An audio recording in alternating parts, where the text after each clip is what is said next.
Hi guys, hope you're well. So today's video is something that I get asked a lot about, and that is brows. So I thought I'd share with you my top tips on how to get the most natural looking brows without getting that kind of Instagram block look, the most natural fluffy brows, and how to design them if you don't have a lot of hair or if you have overplucked them back in the 90s like many of us did. So the first tip is that brows actually don't have to look exactly the same. No one's brows ever grow exactly the same.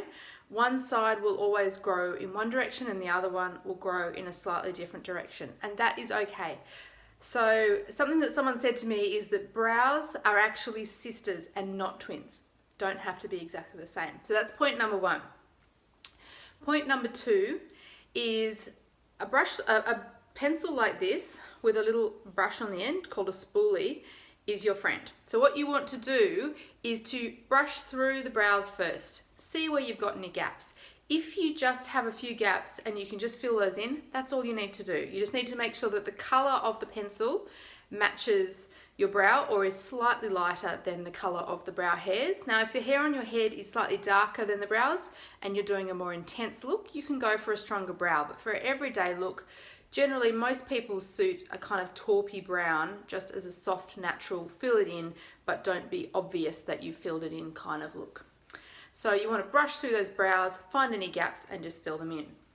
Now, if you actually don't have a lot of brow hairs, or if you have gone through cancer treatment and you want to draw your brows on, or they just don't grow anymore, here's how you do it.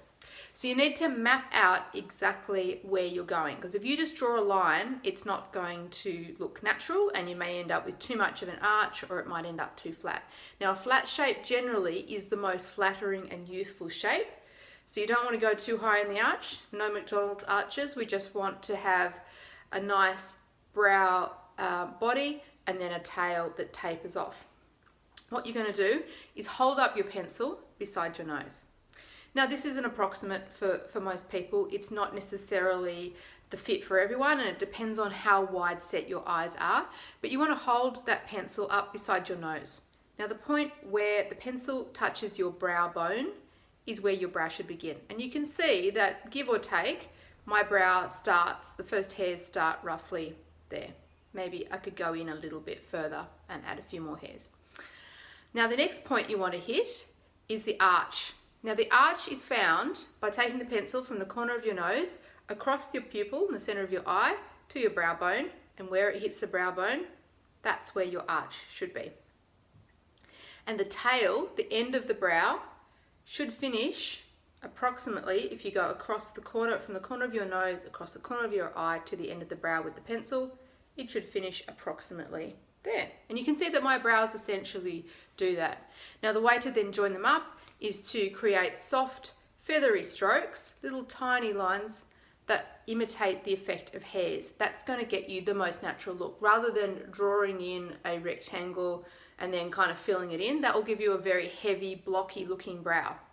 You just want to draw light, feathery strokes to imitate the hairs. So that will give you the most natural look. Now, if you feel like you go too far, you can get a cotton tip and take a little bit off. You can soften it with that, or you can take this brush again, this spoolie brush, and you can comb through, and that will help you to even out the product that you've put on, and it will take off a little bit of product as well.